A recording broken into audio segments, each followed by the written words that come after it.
and welcome back to my channel. It is practically impossible to function in Germany or practice in Germany without recognition. On this video, I'm going to be sharing with you what this recognition process is all about, why you need it, and how to get it and get it done successfully. This video is very important to you, so stay tuned. So why in the world is this recognition process important? If you have done your training in any country outside the EU or just outside Germany, it is very important for Germany to be able to compare your level of education or qualification to what we have in Germany. Because I've said to you guys so many times on my channel that Germany is very different. So in order for them to be internationally permeable, they have to be able to find a way to compare degrees that are gotten outside Germany to what you have inside Germany. But this is not for all professions. Professions in healthcare and engineering and teaching, these professions under healthcare, you'll be talking about the nurses, doctors, or pharmacists. All these professions have to be regulated. But there are also professions that are not regulated, like the IT or marketing. If you are into IT, or which is information technology or marketing, you really do not need to recognize your documents. Even though recognizing your documents might give you an edge in the market, you really don't need to recognize your documents, because whatever is obtainable outside Germany is obtainable here. It's a global village. So how do you start this recognition process? First, I want to introduce you to the most famous website for this, which is the Anerkennung in Deutschland.de. Let me show you. So to get recognized in Germany, this is the website that you are looking out for. It is called the Anerkennung in Deutschland.de. Now this is what you want to see. I'm going to translate this to English so that we can all flow, or I can leave it in German so that you can get a hang of what's going on. So first of all, you want to go to Fachkräfte. Fachkräfte means professionals, for professionals. You hit that link and then it takes you down to this place, and right here it says wählen Sie einen Beruf aus der ABZ Liste aus. So what I could do here, because I'm a nurse, I'm going to be using nursing for example. Later you can put in your profession and find it here. So I'm going to say I'll say Pflege. Hit enter. Good. Was ist Ihr Beruf? So I have options here under Pflege. There are a lot of them that I have to pick out one from. So I'm going to be scrolling to find where it says Gesundheit und Krankenpflege oder Pflegefachpersonal. Sorry.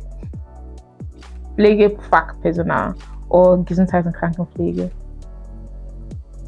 Genau, here is what I'm looking for. Gesundheits- und Krankenpflegefachperson oder Gesundheits- und Krankenpfleger oder Pflegerin. So I'll pick that and it goes ahead to show me this page. Now on this page, it shows me places where nurses could work, which means you can work in a Krankenhäuser or Gesundheitszentren. That means you can work in a hospital or in a health center. Einrichtungen der Kurzzeitpflege, which is pretty much like a rehabilitation center, by their Ambulanzen, which means home care, or in Wohnheimen für Menschen mit Behinderung, which is like a care home. So I'll continue because this is what I actually do. I go forward, weiter, and there it tells me to put in a Postleitzahl, or what you call the box, what do you call that thing? Postal code. So right here, I'm expected to put in the postal code of where I want to start working. So I'm just going to use a random postal code, somewhere in my city. Yes, it's somewhere in Baden-Württemberg. I hit search. Okay, weiter. Good. So right here it's asking me, haben Sie eine Staatsangehörigkeit eines EU-Landes? Like, are you a citizen of the EU, Norway, the islands, or Switzerland, Liechtenstein? What does this mean? Moving on. The answer is no. Then it's asking me if I have the Staatsangehörigkeit, which is the citizenship for any of the cities or countries listed here. The answer is no, because I am still Nigerian. Moving on, it says, wo haben Sie Ihre Ausbildung oder Ihr Studium abgeschlossen? Meaning, where did you do your training, which is either your university training or your vocational training. So I'm going to be choosing, it is not anywhere in the EU, like it is written here. I'm going to go to in einem anderen Stadt. And asking me, wohnen Sie schon in Deutschland? For the sake of you guys watching this video, I'm going to say no, because I don't know where you guys are coming from. Because if you live in Germany, it's a little bit easier. So let's take the long route. So the page is telling me that I need the recognition. Sie brauchen die Anerkennung Ihrer Berufsqualifikation, which is right. So what does this mean? So it's asking me, do you want Beratung? Lord, you guys should help me. Beratung means if I need oh god, not counselor, an advisor. If I need an advisor on this matter, because for learning purposes, I'm not going to click yes. I'm going to click no, because I don't want anyone to contact me. Okay, so I'll click no and we move forward, and then it goes ahead to tell me what I need to do.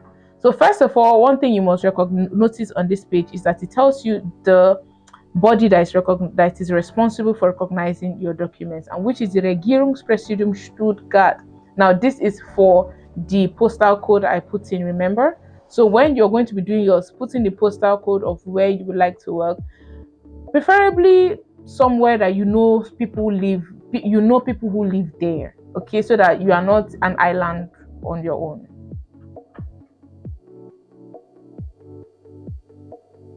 That being said,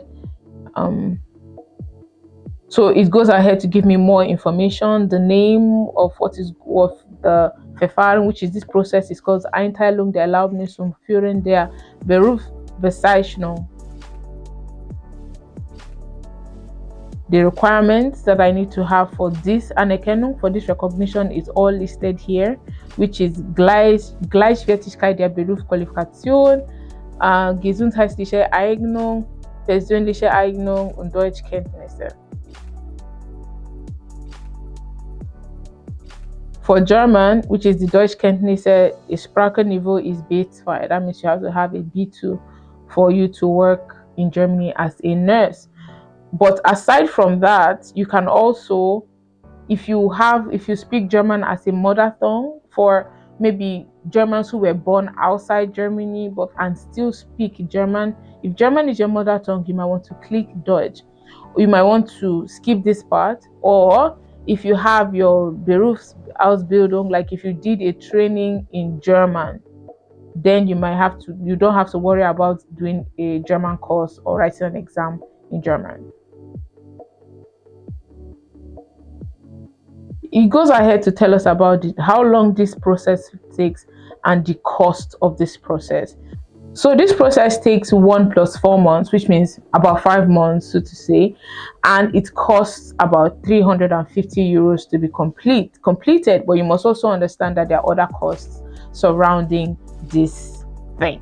Having said that, here are 15 documents that you need to put together in order to get your recognition process going. 9 of them are necessary, but the other 6 are actually dependent on the kind of recognition you're looking for. Is it university, or what kind of course it is, or what kind of area would you be working? Are you taking notes? Let's go. First, there's an application form in many cases that you need to fill. Make sure you fill that application form and send. Secondly, your passport or your residence permit or your national ID card. Thirdly, you need a proof of completion for your professional qualification. Now, this is the certificate for your degree or your diploma. Fourthly, you need the transcript of this training that you did. So the transcript kind of stands for an evidence or content and duration of the professional qualification that you did. You also need your CV, remember the German format. You need the evidence of professional experience, which can be covered by maybe references from your previous jobs or a certificate of employment, which is always better. Don't forget to also add the certificates for any additional trainings you've done. And at number 8 is a declaration of previous application. In the case you have applied before and maybe for some reason it didn't go through, then this time you don't have to fill in the first form. You have to now send in a declaration of previous application. And at number 9, you send in the proof of intent to work in Germany. This could be your employment or opportunity card visa application that is already running. You might have to send a proof of that. You might also want to send like maybe the contact you've had with your employers or your future employers, maybe an offer they sent to you, or a business plan that you want to start in Germany, or a registration if you already live in Germany. So if you already are in Germany right now, all they need covered this recommendation is a registration that you live here. Aside from those 9, there are 6 other things that are profession specific, and I think you should pay attention to because it might actually concern your profession. Among the 6 electives is 1, the language skill proof. Like we said, depending on where you're going to be working, you might need between an A2 to B2 in order to work in that area. You need a police clearance, a proof of health and vaccinations, the EU certificate of conformity. When they say the EU certificate of conformity, so there are countries that have a certificate of conformity which is usually handed down to the schools, which means that the trainings in those schools are directly recognized in Germany. So if your school has something like that, or the Ministry of Health or Education has something like that in your country, you have to find out how to get it in your own country. All you need to do is to get a copy of it and submit it with your documents, and your documents will be directly recognized. So you will not go through the whole 5 months or 6 months that it would have taken any other person. So on number 5, you need a license of practice in the country where you did the training. And number 6, you need a proof of professional liability insurance. Like I said, only the first 9 documents are mandatory for everyone. The second 6 documents are going to be required of you when you apply. So you don't have to provide them now if you don't need them. But if I were you, I would provide anything that I can lay my hands on, unless you can't lay your hands on it. For instance, if you're from India, you very likely do not have the EU certificate of conformity, so you're not going to get that. So get as many documents as you can get. It will help to legitimize your application and make things go faster for you. And before we round up, here are a few questions that I want to address when it comes to the recognition process. Let's go. How do I get a translator? Here are 3 ways I think you can easily get a translator to translate your document. First is by personal recommendations. On the screen, I'm going to be adding a translator that I have used, and maybe a few more in the comment sections or in the description box of this video, of people that have contacted me and said that they are actually translators. So you might want to contact any of those people. Secondly is a language school. When you cannot find any translator you can trust, you can actually contact a language school and ask them for their translating services. And in many cases, they do have one. Thirdly, Google search. Yes, try Google. Second question, must all documents be translated? The answer is yes. Yes. Translate all your documents, with the exception of your passports or documents that you got from a German office or the German government. Those documents, you don't have to translate them because they were made or issued by a German authority. But every other document you're going to be getting from your country, from your authorities, or from your school, you need to get it translated in German, of course. Everybody keeps asking, can I do this myself? I literally just showed you the website. Yes, you can do it yourself. Move on. Next question is, do I send originals or certified copies? Now, from my experience, you are not expected to send your original copies. I will recommend that you apply through an email and with e-copies of all your documents, and only submit your documents when they are requested for. And whenever they request for your documents, they usually will state that you should send the certified copies and not the originals. This is to avoid any kind of damage or loss. How much does this process cost? Guys, this process costs between 100 euros and 600 euros, depending on the profession you're going to be coming from. For nurses, like you saw on the screen, it's about 350 euros because you're paying 100 euros at the beginning of submission, and when you have completed, you're going to be paying another 250 euros. How long does this process take? According to the website, it says that first of all, it's going to take about a month, or I should say 4 weeks, for you to get a response from the office that your documents have been received and they are currently under processing. After this email or this response, you are expected to wait about another 4 months for you to get the complete reply from the agency that is recognizing your document. So knowing this, I would recommend that you don't go on writing them emails back and forth every month to ask them how the process is going. I would recommend that you wait till the 4 months is done before you start asking any more questions about your document. But like I said, make sure you get a confirmation of receipt within the first month of submitting your documents. Okay, what if you don't get recognized? See, there's something called the Anpassungslehrgang or the Kenntnisprüfung. This is for nurses. Usually when you don't get recognized, you're going to get a letter anyway telling you are not recognized, or your degree has not been recognized or it's not recognized in the German space. Also in that document is also written recommendations, so you should check out what the recommendations are made for you. For nurses, the recommendation is always, or is almost always, that you get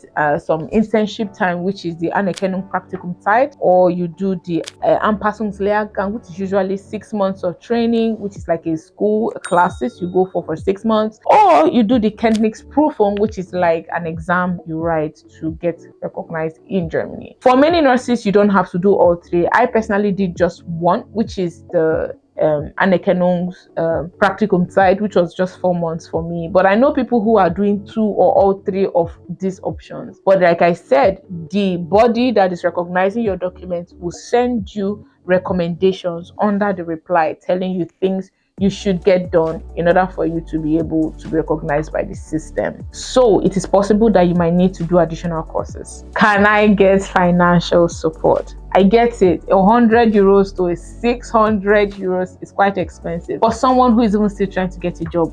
I get it. Knowing that you are not just paying for the Anerkennung process, you are also paying for the translation of your document, the notarization of your documents, and every other thing you'll be doing here and there about your document. Because you'll be doing all of that, it's important that you actually start asking for discounts. So when you're going to be contacting the Dolmetscher or the Übersetzer, which is the translator, to translate your documents, always ask them if they have student prices if you are a student. Don't forget to share. Don't forget to show them your student ID card. Secondly, if you live in Germany already, then you might want to register at the Agentur für Arbeit so that you can get the Anerkennungszuschuss. The Anerkennungszuschuss will make the Agentur für Arbeit responsible for the costs surrounding your Anerkennung, so you don't have to pay for your Anerkennung. Moving to Germany is already a mind-boggling, stressful event for anyone who is choosing to take that route. So make sure that whatever steps you're taking, you're doing the correct thing so that you don't go over doing them again. I hope the tips I put down in this video were very helpful to you. If you have any more questions, put them down in the comment section. I'll be right there to answer, or I'll be answering in my next live session this weekend, or I'll be talking to you guys on my next video. All right, so stay good, be good, and I'll see you guys in my next video. Keep pursuing your dreams, stay motivated. I love you guys. Bye.